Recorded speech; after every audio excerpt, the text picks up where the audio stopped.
ये समाज परिवर्तन की लड़ाई है, ये छोटा मोटा संघर्ष नहीं है, ये EPS 95 के समाज परिवर्तन की लड़ाई है, वो संघर्ष है। और इस संघर्ष में जो हमें चिन्ह दिखाई दे रहे हैं, निश्चित रूप से हम विजय सिंह को प्राप्त करेंगे। इसमें हमें बिल्कुल भी शंका तो शंका हमारे मन में नहीं रखेंगे, कोई निराशा नहीं, कोई हताश नहीं। अब हमें जो है पूरी तरह से सक्रियता के साथ में ये हमारा जो संघर्ष है अंतिम चरण में है, और हम 3 स्तर पे अपने संघर्ष को और तेज करेंगे।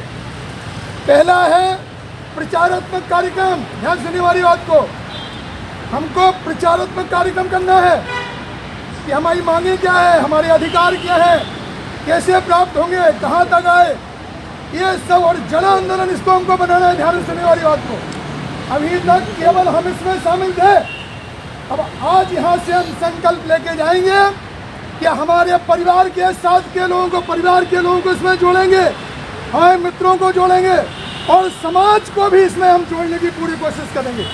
तो पहली बात, ये हमारा प्रचारात्मक कार्यक्रम है, ये चालू रहेगा। इसी के साथ में रचनात्मक कार्यक्रम भी चालू रहेगा, जिसको हम कहते हैं क्रिएटिव प्रोग्राम, वो भी चालू रहेगा।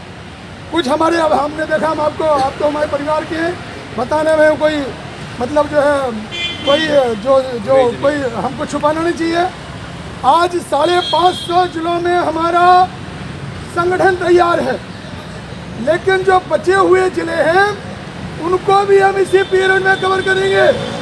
पूरे भारतवर्ष से 750 जिलों सबको जोड़ने की कोशिश करेंगे। प्रचारात्मक कार्यक्रम हमारा शुरू रहेगा। और तीसरी एक और बात कि हमारा जो संघर्षात्मक कार्यक्रम है उसको भी हम जारी रखेंगे, संघर्ष भी हमको करना है।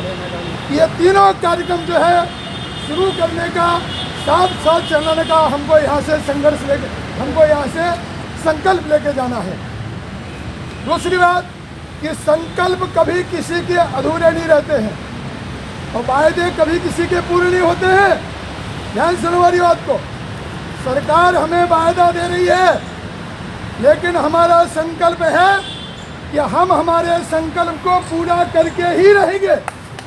इसके लिए हमें कोई भी बलिदान देना पड़े तो उसके लिए हमारी सबकी तैयारी होनी चाहिए। और जो हमारे वृद्ध पेंशनर्स हैं, देखिए हम आपको स्पष्ट कर दें, जो हमारे वृद्ध पेंशनर्स भाई हैं, जो चल नहीं सकते हैं, जो पलंग पे पड़े हुए हैं, उन सब के लिए हम लड़ाई लड़ रहे हैं। हम सभी जो है दिल्ली के भाइयों को, विशेष करके हमारे बहुगुणा जी को, ये सिन्हा जी को, पूरी टीम को, आप सब दिल्ली के भाई आधा घंटे कॉल के ऊपर आ गए। हमको तो लगा कि बताइए, हमने कमांडर साहब से कहा सर थोड़ा समय दीजिए, उन्होंने कहा नहीं, आज जो है हम कम से कम समय में लोगों को बुलाने की कोशिश करेंगे। आधा घंटे पहले कमांडर साहब ने फ़ोन किया, और आप सब लोग जो है आधा घंटे के टाइम में इतने कम समय में आ गए। आप सब बधाई के पात्र हैं। हम सबके प्रति एक बार फिर करते हैं। 2-3 मुद्दे हैं बहुत महत्वपूर्ण। कुछ लोग पूछते हैं कि भाई आपका पैसा कितना जमा है। हम आपको बता देना चाहते हैं, सबको पता है तो भी बता देना चाहते हैं कि पहले एम्प्लॉई फैमिली पेंशन स्कीम थी। इस स्कीम में 1.16 हमारा डिडक्शन कटता था, इतनी सरकार डालती थी, इतना ही मालिक डालता था, और ये सब का सब जो है employee pension family pension scheme में चले जाता था। जब 1995 में स्कीम बनी तो वो पूरा का पूरा पैसा इस स्कीम में डाइवर्ट हो गया। अब उस समय कितने रुपए कटते होंगे? अगर 35 रुपये उस समय कटे होंगे तो उसका अगर सोने के भाव से मूल्यांकन किया जाए तो कितना होना चाहिए? तो लोग कहते हैं भाई हमारे तो पैसा कटे नहीं है, बहुत कम कटा हुआ है। लेकिन 1978 में हमने जो पैसा हमारा कटवाया है एम्प्लॉई फैमिली पेंशन स्कीम में, उसकी आज की कीमत कितनी है? उसके 100 रुपये की कीमत 100 रुपये थोड़ी रह गया। तो 1995 स्कीम बनी, पूरा पैसा उसमें डाइवर्ट हो गया। इसके बाद में सरकार के नियमों के अधीन हम सब ने 417 में, 541, 1250 में पेंशन फंड में जमा करा। इसका मूल्यांकन जो कमांडर साहब कहते हैं वो कम से कम 15 से 20 लाख रुपए है ही। और 2008 में अब तो सबको पता है कि पूंजी का वापसी का प्रावधान सरकार ने खत्म कर दिया था। उसकी नाम है पूंजी की वापसी मिलती है, ना उसके ऊपर कोई ब्याज मिलता है और ना महंगाई होता है। अब इतना जो है सरकार कहती है कि हम प्रगति कर रहे हैं, हमारा राष्ट्र प्रगति कर रहा है, लेकिन यह बात निश्चित रूप से है कि ये पेंशन के मामले में A to Z काम किया होगा, लेकिन पेंशन के मामले में P for पेंशन, इसमें हमारा EPS पेंशनर्स का शोषण हुआ है, इसमें किसी प्रकार की हमारी अधोगति हुई है, इसमें किसी प्रकार ने कोई मदद करने की कोशिश नहीं की। माननीय प्रधानमंत्री जी ने करुणा के भाव से 1000 रुपये हमारी पेंशन कर दी, लोग बहुत खुश हुए। लेकिन जो मुनीम जी बैठा हुआ है EPFO, उसने तुरंत कैंची चला दी। और कैंची क्या चलाई कि जो 12 महीने के एवरेज पे हमें पेंशन मिलती थी, उसको 60 महीने का एवरेज कर दिया। तो हमारी पेंशन 30 से 40% कम हो गई। तो हमको क्या फ़ायदा मिला भाई? और आज भी करीब 36 से 37 लाख लोगों को 1000 रुपये पेंशन मिल नहीं रही है। जो हमने अनुभव किया, जो हमने देखा कि EPFO, हम आपको वास्तविक बात बताना चाहते हैं, EPFO मोदी सरकार की प्रशंसक नहीं है। मोदी सरकार जी से अच्छे काम नहीं करवाना चाहती है वो। यही चाहे आप जो है सुप्रीम कोर्ट का डिसीजन का देख रही है। सुप्रीम कोर्ट का पहले इस स्कीम में प्रावधान था कि उच्च पेंशन सबको दी जाएगी, नहीं दी जा रही थी। लोग बेचारे कोर्ट में जाते रहे और लोग जीतते रहे, EPFO उनको पेंशन देता रहा। 4/10/2016 का जजमेंट आया, उन्होंने कहा कि सबको देना चाहिए।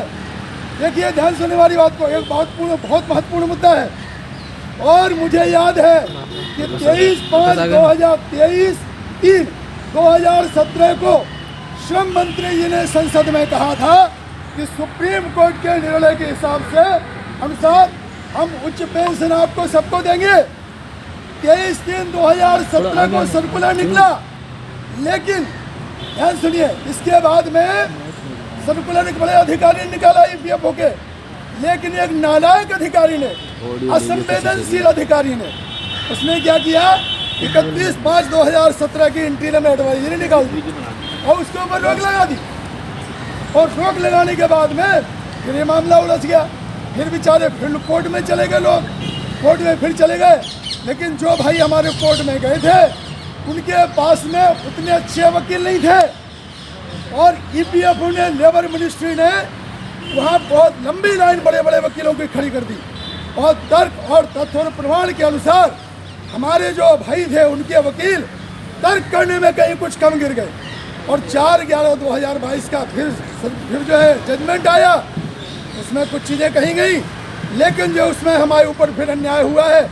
4/10/2016 के जजमेंट के अनुसार ही निर्णय होना चाहिए था, लेकिन अब EPFO उसका मिस इंटरप्रिटेशन कर रहा है।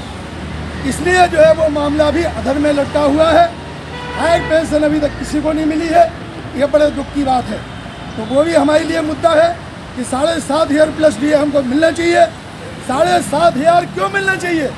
क्योंकि हमारे पास में माननीय कमांडर साहब के पास में जो हमारी फाइनेंस की लीगल टीम है, उन्होंने सिद्ध कर दिया है कि ये जो ब्याज है, जो भारत सरकार को EPFO को ब्याज मिलता है, उस ब्याज से ही 7,500 रुपये प्लस DA दिए जा सकते हैं।